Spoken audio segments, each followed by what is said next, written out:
Bob Dean was in line for a promotion at his job that he says was shot down by an unidentified wrench in the works.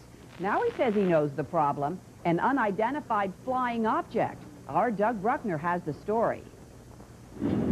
All his life, Bob Dean has been in the business of saving people's lives. First as a career soldier, and for the past 15 years or so, protecting his neighbors in Tucson, Arizona.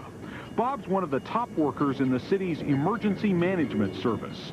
He deals with natural and man-made disasters, mopping up hazardous waste spills, responding to tragedies, like the day there was a toxic blast down the tracks at the chemical plant there. We're standing on the location of what turned out to be one of our worst chemical accidents here in Tucson.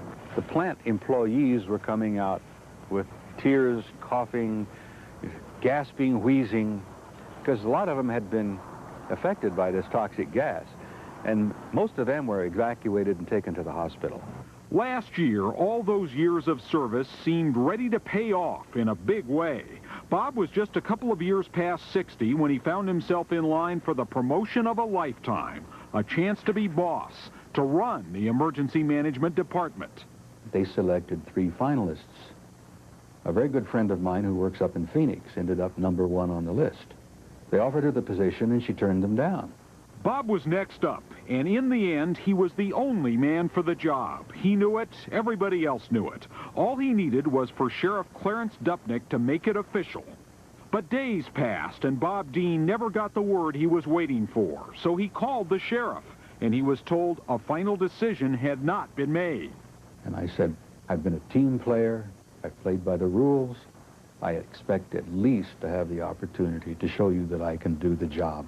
Bob figured the reason was sex. He knew the first choice would have to be a woman, so Bob filed a grievance against the county. Still no job. Bob's lawyer came up with another theory, age discrimination. At 62, perhaps the sheriff thought Bob too old. I thought, well, it's possibly that's my age. I was a little sensitive, and I thought, well, you know, I feel pretty professional. I'm probably at my peak intellectually. And I deserved at least a chance to show them I could do that job. So I filed an age discrimination charge. But after months of questions and depositions, Bob found the truth about why he didn't get his promotion. And it had nothing to do with his sex or his age.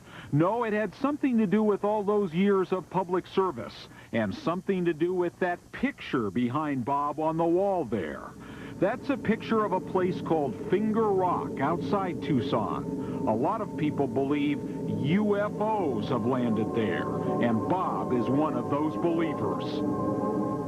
And in a deposition taken from Sheriff Clarence Dupnick, the sheriff revealed the real reason why Bob wasn't made boss. The sheriff stated, and this, what I'm reading you, is as much of the quote as I can get. Here is a person, the sheriff referring to Mr. Dean, here is a person who, in my opinion, has an unusual belief. I am not saying a person can't believe whatever they want to believe, and there are a whole lot of well-thought-of people, scientists included, who happen to believe in UFOs. I don't happen to be one of those people, and in my judgment, I am not saying it detracts, but it's just something I wouldn't want our organization to be identified with for a variety of reasons. It was shocking to me, surprising to me, but in that deposition, the sheriff, a man who I respect, admire, and have worked for a number of years, stated that the primary reason that he was not giving me the position was that I'm involved with UFOs, you know. It all goes back to the Cold War, the days when Russia was a feared enemy, when people worried about World War III. Bob was an Army Staff Sergeant assigned to the NATO Military Command in France. It was during this time that Sergeant Dean received ultra-top-secret clearance, codenamed Cosmic. And I had access to material, documents, information. And I learned firsthand that this is a real phenomenon here.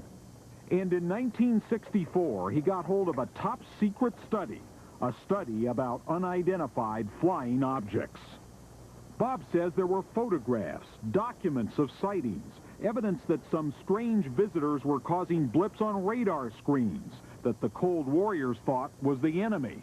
The study, Bob remembers, concluded that the Earth was being visited regularly by aliens. Aliens with such advanced levels of technology as to make U.S. and Soviet defenses useless. Bob's career went on unaffected, but in his spare time, he continued learning as much as he could about UFOs. He became something of a local expert, but he never dreamed it would cost him a job. Sheriff Bill Dupnick didn't want to talk. Meanwhile, we went with Bob Dean to Finger Rock, the place in that picture in his living room. Bob Dean wasn't afraid to talk about what he's learned over the years.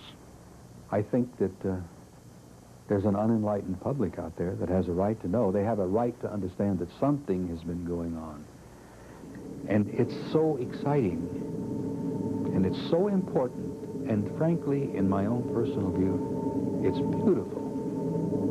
The beauty of the idea that we are not alone. For now, it'll be up to the courts, with Bob Dean the center of this planet's first UFO discrimination.